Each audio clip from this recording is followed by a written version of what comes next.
भाभी, आप लोग इस तरह से मेरी बेटियों को कुछ मत कहा करिए, मुझे बिल्कुल भी अच्छा नहीं लगता है। भावना ने आंखों में आंसू भरकर अपनी तीनों बेटियों के सिर पर हाथ फिराते हुए बड़े प्यार से कहा। बड़ी आई अपनी बेटियों का पक्ष लेने वाली। भावना, जरूर तुमने पिछले जन्म में बड़े पाप किए होंगे, तभी तो तुम्हें एक के बाद एक 3 बेटियां हो गई हैं। भावना की बड़ी जिठानी माधुरी मुंह बिचकाते हुए उससे बोली।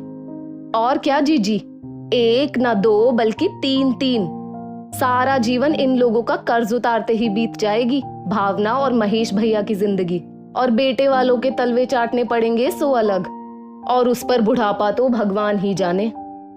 छोटी जिठानी पूनम ने भी मुंह बिचकाकर भावना का मजाक उड़ाते हुए कहा। सही कह रही हो तुम पूनम, ठाठ तो बस हम दोनों के हैं, दोनों के ही 2 बेटे। लड़की वाले खुद आ आकर खुशामद करेंगे, हम लोगों के लिए कोई चिंता फिक्र की बात नहीं। हम लोगों का बुढ़ापा तो पूरा सुरक्षित है, लेकिन भगवान ही जाने कि महेश भैया और भावना का क्या होगा। माधुरी फिर से अपने बेटों के अहंकार में चूर होकर बोली। जीजी, एक बात सुन लीजिए, इतना अहंकार भी अच्छा नहीं होता है। भगवान हर बात का हिसाब किताब रखता है। अगर हम लोगों के भाग्य में सुख होगा तो इन बेटियों के द्वारा भी मिलेगा, और नहीं होगा तो बेटों के होने के बाद भी नहीं मिलता, और बाकी तो वक्त ही बताएगा कि किसका बुढ़ापा कैसे कटता है। इतना कहकर भावना अपनी तीनों बेटियों को लेकर अपने कमरे में चली गई। देखो तो जरा, ना पास में पैसा और ना ही बेटे, और जुबान बित्ते भर की, ये तो जरूर बुढ़ापे में रोएगी। इतना कहकर दोनों जिठानियां भी मुंह बिचकाते हुए अपने कमरों में चली गई। भावना की 3 बेटियां थी और उसकी जिठानियों के 2 बेटे। भावना के पति महेश की एक छोटी सी टॉफी बिस्कुट की दुकान थी, तो वहीं उसके दोनों जेठ सरकारी नौकरी करते थे। वो लोग पैसे से भी कमजोर थे, इसीलिए भावना की जिठानियों को बहुत ही ज्यादा अहंकार था। जहां उसकी जिठानियों के बेटे इंग्लिश मीडियम में पढ़ते, वहीं भावना की बेटियां सरकारी स्कूल में पढ़ती। लेकिन फिर भी भावना किसी भी प्रकार से अपनी बेटियों से असंतुष्ट नहीं थी, क्योंकि तीनों ही बेटियां कुशाग्र बुद्धि की, पढ़ने लिखने के साथ साथ और भी कार्यों में बेहद निपुण थी, चाहे वो बाहर का हो या घर का। महेश और भावना दोनों ही अपनी बेटियों को बहुत ज्यादा प्यार करते, उन लोगों की कोई भी इच्छा अधूरी नहीं छोड़ते। उनकी बेटियां भी काफी समझदार थी, इसीलिए जैसे ही बड़ी बेटी कुसुम कुछ समझदार हुई, उसने घर पर ही मोहल्ले के बच्चों को बुलाकर ट्यूशन पढ़ाना शुरू कर दिया। इस बात को लेकर भी भावना की दोनों जेठानियों ने खूब हंगामा किया। भावना, तुम्हारी बेटी को कुछ लाज शर्म है कि नहीं? अब बताओ, घर में गैरों के बच्चे पढ़ने आएंगे। माधुरी और पूनम ने बिफरते हुए कहा। जीजी, इसमें कौन सी लाज शर्म लुट गई? मेरी बेटी बच्चों को शिक्षा ही तो दे रही है, कोई गलत काम तो कर नहीं रही। भावना ने बिल्कुल भी दबाव में ना आते हुए कहा। देख लेना, बेटियों को इतनी ज्यादा छूट देने का परिणाम, एक दिन यही बेटियां तुम्हारी नाक कटाएंगी, फिर तुम और महेश भैया हम लोगों के पास रोने के लिए मत आना। पूनम और माधुरी ने चिढ़कर कहा। जीजी, एक तो मेरी बेटियां कभी ऐसा करेंगी ही नहीं, और अगर किया भी तो हम लोग आप लोगों के पास तो रोने के लिए बिल्कुल भी नहीं आएंगे, इस बात से आप बिल्कुल निश्चिंत रहिए। भावना इतना कहकर चुपचाप अपने कमरे में चली आई। कुसुम का ट्यूशन पढ़ाना जारी रहा।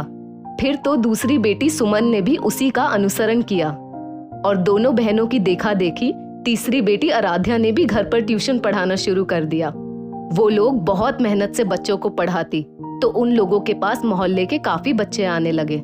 ईश्वर की कृपा से उन तीनों को स्कॉलरशिप भी मिलने लगी, और उन लोगों ने कॉलेज की ओर कदम बढ़ा दिया, जबकि पूनम और माधुरी के बेटे पढ़ाई छोड़ छाड़ कर घर बैठ चुके थे और छोटा मोटा कोई धंधा कर रहे थे।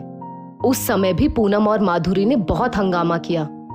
भावना, बहुत पढ़ लिया तुम्हारी बेटियों ने, अब इस घर की बेटियां कॉलेज पढ़ने तो बिल्कुल भी नहीं जाएंगी। एक दिन दोनों ही जेठानियां भावना के कमरे में आकर उसे धमकाते हुए बोली। जीजी, ना मैंने पहले आपकी सुनी थी और ना आज सुनूंगी।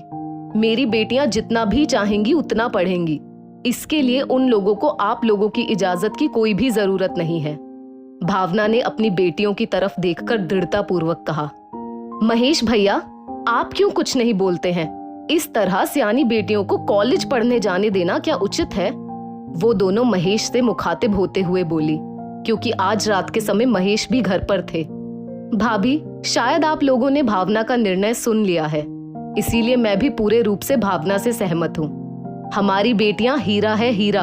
हम लोगों को तो अपनी बेटियों पर सचमुच बहुत गर्व है। महेश ने भी उनकी मंशा पर पानी फेर दिया। भाभी, कहीं ऐसा तो नहीं है कि आप लोगों के बेटों ने पढ़ाई छोड़ दी है, इसीलिए आप लोग हमारी बेटियों से चिढ़ रही हैं? भावना ने उन दोनों का मुंह ताकते हुए कहा, और सच्चाई भी कहीं ना कहीं यही थी। इसीलिए दोनों बगले झांकने लगी और तिलमिलाती हुई बाहर चली गई। समय ने पलटा खाया। भावना की तीनों बेटियां पढ़ लिख कर नौकरी करने लगी। बड़ी बेटी कुसुम ने बीएड पास करके स्कूल में नौकरी कर ली। दूसरी बेटी सुमन ने वकालत पास करके प्रैक्टिस शुरू कर दी और तीसरी बेटी आराध्या ने डॉक्टरी पास कर ली और वो सरकारी अस्पताल में नौकरी करने लगी। ये सब देख सुनकर पूनम और माधुरी के सीने पर सांप लौट गया। इत्तेफाक कुछ ऐसा हुआ कि उन दोनों के बेटों ने छोटी मोटी दुकान कर ली और सबकी शादी भी हो गई। इधर भावना की भी तीनों बेटियों की शादी हो गई। सब अपने परिवार में खुश थीं। लेकिन माधुरी के बेटे बहू ने उन दोनों पति पत्नी को घर से निकाल दिया। जब ये सब सुमन ने सुना तो वो अपने आप को अपने ताऊ ताई जी के पास जाने से रोक नहीं पाई और भावना ने भी उसे मना नहीं किया। ताऊ जी, ताई जी, क्या जो कुछ हमने सुना वो सही है? सुमन ने अपने ताऊ ताई जी से पूछा। अब क्या ही बताऊं बिटिया, सब किस्मत का दोष है। हमने बिल्कुल भी नहीं सोचा था कि हमारे दोनों ही बेटे कपूत निकल जाएंगे और धोखाधड़ी से सारी धन संपत्ति अपने नाम करवा लेंगे। माधुरी ने सुमन का कोमल स्पर्श पाकर बिलखते हुए कहा, कोई बात नहीं ताई जी, आपका केस मैं लड़ूंगी। और तब सुमन ने माधुरी का केस लड़कर उन दोनों को उनका हक दिलवाया। इधर पूनम के बेटे बहू ने उनके पति की बीमारी में सेवा से पूरी तरह से हाथ खींच लिए और उन दोनों को दाने दाने का मोहताज कर दिया। ताई जी, आप बिल्कुल दुखी मत होइए। ताऊ जी का पूरा इलाज मैं अपने अस्पताल में करवाऊंगी और आपको खर्च को भी लेकर चिंता करने की कोई जरूरत नहीं। उस समय आराध्या ने अपने ताऊ जी को अपने अस्पताल में एडमिट करके उनकी पूरी तरह से सेवा की। ये सब देख सुनकर भावना तो बहुत ही ज्यादा खुश होती, क्योंकि समय ने उन सबको खुद ही जवाब दे दिया था। लेकिन पूनम और माधुरी अपनी पुरानी बातों को याद कर करके बहुत ही ज्यादा पछताती और उन दोनों के पति भी उन दोनों से यही कहते कि देखो, तुम लोग जिन बेटियों को हर समय कोसती थी, आज वही तुम्हारा सहारा बनी। तुम लोगों के बेटे तो कपूत निकल गए। सही कह रहे हैं आप। अगर ये बेटियां हमारे आचरण को याद करके हम लोगों की मदद के लिए आगे ना बढ़ती तो पता नहीं हम लोग किस हाल में कहाँ होते। लेकिन भावना बिल्कुल सही कहती थी। समय ने हम लोगों को सब कुछ समझा दिया। पूनम और माधुरी ने रोते रोते भावना का हाथ पकड़कर कहा, कोई बात नहीं जीजी, ये बेटियां आपकी भी तो कुछ लगती हैं। अगर इन लोगों ने आपके लिए कुछ किया भी है तो वो इन लोगों का फर्ज था। आप लोग खुद को दोष मत दीजिए। भावना ने अपनी दोनों जेठानियों का हाथ पकड़कर कहा। आज माधुरी और पूनम अपनी देवरानी की तीनों बेटियों को जान से भी ज्यादा चाहती हैं और उनके गुणगान करते नहीं थकती। दोस्तों, इस स्टोरी को लेकर आपकी क्या राय है नीचे कमेंट करके जरूर बताइएगा और ऐसी ही और भी बेहतरीन वीडियोस के लिए हमारा पेज जरूर फॉलो करें। धन्यवाद।